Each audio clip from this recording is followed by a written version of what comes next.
Hi, ഞാനപ്പോൾ ഇന്ന് വന്നിട്ടുള്ളത് എൻ്റെ ക്രോഷ്യ എക്സ്പീരിയൻസിനെ പറ്റി പറയാനാണ് കേട്ടോ. ഞാൻ ആദ്യമായിട്ടാണ് ക്രോഷ്യ ചെയ്യുന്നത്. അപ്പോൾ ദേ ഒരു കെട്ടിടാൻ നോക്കുകയാണ് കേട്ടോ. അതിൻ്റെ ഒരു മൽപ്പിടുത്തമാണ് നിങ്ങളിവിടെ കണ്ടുകൊണ്ടിരിക്കണത്.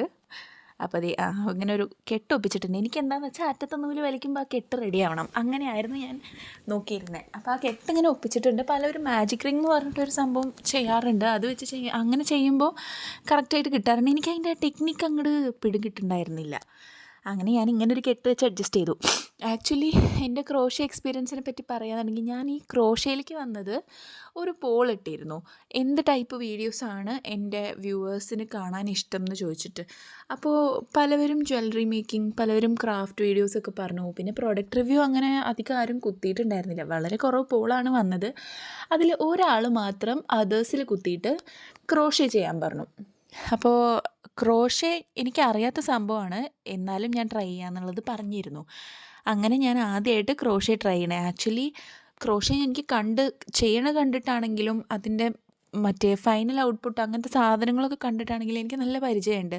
കാരണം ഞങ്ങൾ കുറച്ചു കാലം ആസാമിലായിരുന്നു. അപ്പോൾ എൻ്റെ അമ്മയൊക്കെ അവിടെ ഈവനിങ് ആയിക്കഴിഞ്ഞാൽ ആൻറ്റിമാരെല്ലാവരും കൂടെ ഒരു ഇതിൽ തന്നെ കോമ്പൗണ്ടിൽ തന്നെ പല വീടുകളായിട്ടാണ്. അപ്പോൾ അങ്ങനെ ഈവനിങ് ആയിക്കഴിഞ്ഞാൽ ആൻറ്റിമാരെല്ലാവരും കൂടെ ഒരു സ്ഥലത്ത് ഒത്തുകൂടി ഇങ്ങനെ ക്രോഷ്യ ചെയ്യും. അവരുടെ ഒരു ടൈം പാസ്സായിരുന്നു. പിള്ളേരൊക്കെ കളിക്കും. അപ്പോൾ ഞങ്ങളൊക്കെ കളിക്കാൻ പോകും.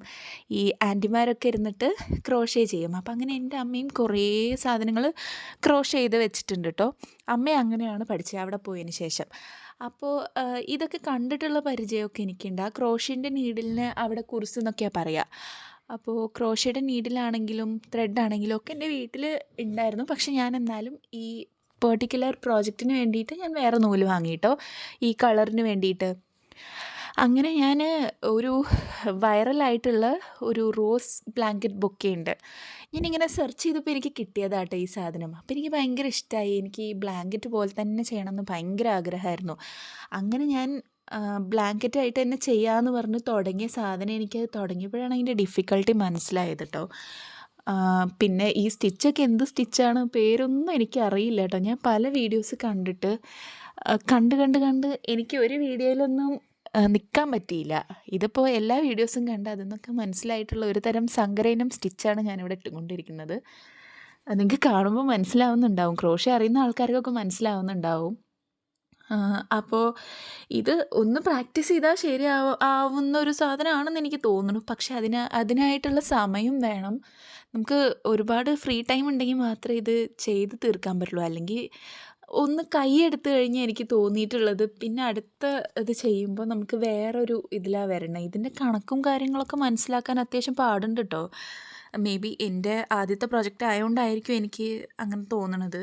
പിന്നെ ഞാനിങ്ങനെ തുന്നി വരുമ്പോഴാണ് നിങ്ങൾക്ക് കാണുന്നുണ്ടാവും ആ ഓട്ട കണ്ടു ഇടയിൽ ആ പാറ്റേണിൽ. ആ ഓട്ട വലുതായി വരികയാണ്, സ്റ്റിച്ച് ചെറുതായി വരികയാണ്. ഇനി എന്താണെന്നുള്ളത് എനിക്ക് മനസ്സിലാവുണ്ടായിരുന്നില്ല. ഞാൻ ഒരേപോലെ തുന്നിക്കൊണ്ട് വന്നിരുന്നേ, പക്ഷേ ആ ഓട്ട മാത്രം അങ്ങനെ വലുതായിക്കൊണ്ടിരിക്കണു. പിന്നെയാണ് മനസ്സിലായത് ഒരു സ്റ്റിച്ചും കൂടെ അവിടെ ഇടണമായിരുന്നു. അത് ഞാൻ അമ്മയുടെ അടുത്ത് ചോദിച്ചപ്പോഴാണ് അമ്മ പറഞ്ഞത് അവിടെ ഒരു സ്റ്റിച്ചും കൂടെ ഇട്ട് കൊടുക്കണമായിരുന്നു എന്ന്. അപ്പോൾ പിന്നെ ഈ ഒരു റൗണ്ട് ചെയ്തത് എനിക്ക് അഴിക്കാൻ മടിയായിട്ടോ. കാരണം നല്ല പാടുപെട്ട് തുന്നിയതല്ലേ, അതെങ്ങനെ അഴിച്ചെടുക്കാനാ. അപ്പോൾ ഞാൻ ആ തുന്നിയ സംഭവം ഞാൻ എന്തായാലും അഴിച്ചില്ല. അപ്പോൾ നിങ്ങൾക്ക് കാണാൻ പറ്റുമായിരിക്കും ഇടയിൽ മാത്രം ഒരു ലെയറിൽ ഓട്ട വലുതായിട്ട്, ബാക്കിയൊക്കെ ചെറുതായിട്ടുണ്ട്. അപ്പോൾ അങ്ങനെ ഒരു മാറ്റ് ഞാൻ തട്ടിക്കൂട്ടി സെറ്റാക്കി എടുത്തു. ബൈ ദ വേ ഞാൻ കോസ്റ്ററായിട്ടാട്ടോ ചെയ്തിട്ടുള്ളത്. എനിക്ക് ബ്ലാങ്കറ്റായിട്ട് തന്നെ ചെയ്യണമെന്ന് നല്ല ആഗ്രഹം ഉണ്ടായിരുന്നു. പക്ഷേ ഈ സാധനം തുന്നി വരുമ്പോഴത്തേക്ക് എനിക്ക് ഇതേ ഒപ്പിക്കാൻ പറ്റിയുള്ളൂ. കാരണം നല്ല ഡിഫിക്കൾട്ടായിരുന്നു. പിന്നെ നല്ല ടൈം കൺസ്യൂമിങ് ആയിരുന്നു. എനിക്ക് തോന്നുന്നു ഒന്നും കൂടെ പ്രാക്ടീസ് ഉണ്ടെങ്കിൽ സ്പീഡിൽ ചെയ്യാൻ പറ്റുമായിരിക്കും. അങ്ങനെ ഞാൻ അതിനൊരു ഗ്രീൻ കളർ ഒരു ബോർഡറും കൂടെ വെച്ചിട്ടുണ്ട്. അപ്പോൾ അതേ ഇപ്പം എങ്ങനെയാണ് കേട്ടോ ലുക്കുള്ളത്.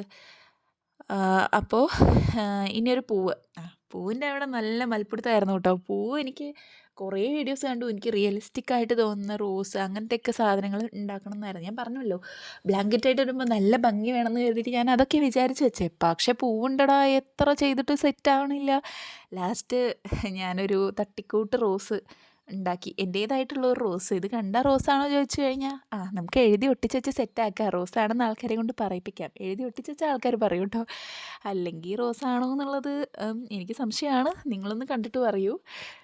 പിന്നെ എനിക്ക് തോന്നുന്നു ഇത് പ്രാക്ടീസ് ചെയ്ത് കഴിഞ്ഞാൽ ശരിയാവുമായിരിക്കും. പിന്നെ വീഡിയോസ് ആണെങ്കിലും എനിക്ക് കണ്ടിട്ട് അങ്ങനെ മനസ്സിലായിട്ടുണ്ടായിരുന്നില്ല. ഞാനിങ്ങനെ കണക്കൊക്കെയാണ് പഠിക്കണമെന്നുണ്ടെങ്കിലും എനിക്ക് ഈ സംഭവം കണക്ക് മനസ്സിലാക്കിയെടുക്കാൻ കുറച്ച് പാടായിരുന്നു കേട്ടോ. അപ്പോൾ ദേ ഇങ്ങനെയാണ് ഞാൻ പൂവ് സെറ്റാക്കി. ഇനി പൂവിനൊരു ഇല വേണമല്ലോ. ഈ ഇലയൊക്കെ ആക്ച്വലി ഞാനായിട്ട് തന്നെ തട്ടിക്കൂട്ടിയതാട്ടോ. എനിക്കൊരു വീഡിയോ കണ്ടിട്ട് ഒന്നും മനസ്സിലായിട്ടല്ല. പിന്നെ എനിക്ക് അറിയുന്ന സ്റ്റിച്ചുണ്ട്. എനിക്ക് ആകെ ചെയിൻ സ്റ്റിച്ച് മാത്രം അറിയാം കേട്ടോ. ആ സാധനം വെച്ച് ഞാൻ എന്തൊക്കെയോ കാട്ടി ഒരു ഇലയാക്കി എടുത്തിട്ടുണ്ട്. നിങ്ങൾ പറയൂ, ഞാൻ ഇതിനെക്കുറിച്ച് കൂടുതലായിട്ട് റിസർച്ച് ചെയ്യണമെന്നുള്ളത് കേട്ടോ. ഇത് കൂടുതലായിട്ട് ഞാൻ പഠിക്കണോ എന്നുള്ളതൊന്ന് പറയൂ. എനിക്ക് ഇമ്പ്രൂവ്മെൻറ്റിനുള്ള സ്കോപ്പ് ഉണ്ടോ എന്നുള്ളത് പറയൂ കേട്ടോ. അങ്ങനെ ഇതാണ് എൻ്റെ ഫസ്റ്റ് പ്രൊജക്റ്റ്. നമുക്കൊരു 28 പൂവ് വേണമായിരുന്നു. അപ്പം ഞാനിങ്ങനെ പിങ്ക് വെച്ചിട്ട് ആദ്യം തുടങ്ങി. പിന്നെ എനിക്ക് തോന്നി പിങ്ക് മാത്രം ആക്കണ്ട, നമുക്ക് റെഡ് കളർ നൂലും കൂടെ ഉണ്ടായിരുന്നു. അപ്പോൾ റെഡും കൂടെ സെറ്റാക്കാമെന്ന് പറഞ്ഞിട്ട് ഞാനൊരു റെഡ് പൂവും കൂടെ സെറ്റാക്കി എടുക്കുന്നുണ്ട് കേട്ടോ. അങ്ങനെ ദേണ്ടടാ, നമ്മുടെ പൂവ് ഇല റെഡി ആയിട്ടുണ്ട്. ഇലയുടെ കണ്ടീഷൻ നിങ്ങൾ നോക്കണ്ട, പുഴു തിന്ന ഇലയാന്ന് വിചാരിച്ചാൽ മതി. അങ്ങനെ അപ്പോൾ 28 പൂവ് ഞാൻ ഉണ്ടാക്കി എടുത്തിട്ടുണ്ട് കേട്ടോ. ഞാൻ പറഞ്ഞില്ലേ, അത്യാവശ്യം പൂവ് ഉണ്ടാക്കാനാണ് അത്യാവശ്യം നല്ല ടൈം ആയത് കേട്ടോ. അപ്പോൾ ഇതുപോലെ പൂവ് ഞാനവിടെ കെട്ടിക്കൊടുക്കുന്നുണ്ട്. അങ്ങനെ ആദ്യം റെഡ് വെച്ച് കൊടുത്തു, പിന്നെ പിങ്ക് വെച്ചു. പിന്നെ ഞാൻ കരുതി ഫുൾ പിങ്ക് വെച്ച് നോക്കാമെന്ന്. ഫുൾ പിങ്ക് വെച്ച് നോക്കിയപ്പോൾ എനിക്ക് അത് ഭംഗിയായിട്ട് തോന്നി കേട്ടോ. പിന്നെ റെഡ് പൂവ് ഇത്രയും കഷ്ടപ്പെട്ട് ഉണ്ടാക്കിയതല്ലേ, അത് വെറുതെ കളയാൻ പറ്റില്ലല്ലോ. അപ്പോൾ റെഡും കൂടെ വെച്ചപ്പോഴാ എനിക്കത് ഇഷ്ടമായി. നല്ല ഭംഗിയില്ലേ? എൻ്റെ ഫസ്റ്റ് പ്രോജക്റ്റ് ആട്ടോ. എനിക്ക് എന്തായാലും ഫസ്റ്റ് പ്രോജക്റ്റിൽ ഞാൻ ഭയങ്കര ഹാപ്പിയാണ്. നിങ്ങളുടെ കമൻറ്റ് എന്താണെന്നുള്ളത് പറയൂ കേട്ടോ. അപ്പോൾ ശരി, thank you for watching. Bye. പിന്നെ നിങ്ങളുടെ ഒപ്പീനിയൻ കമൻറ്റ് ചെയ്യണേ. Okay, by.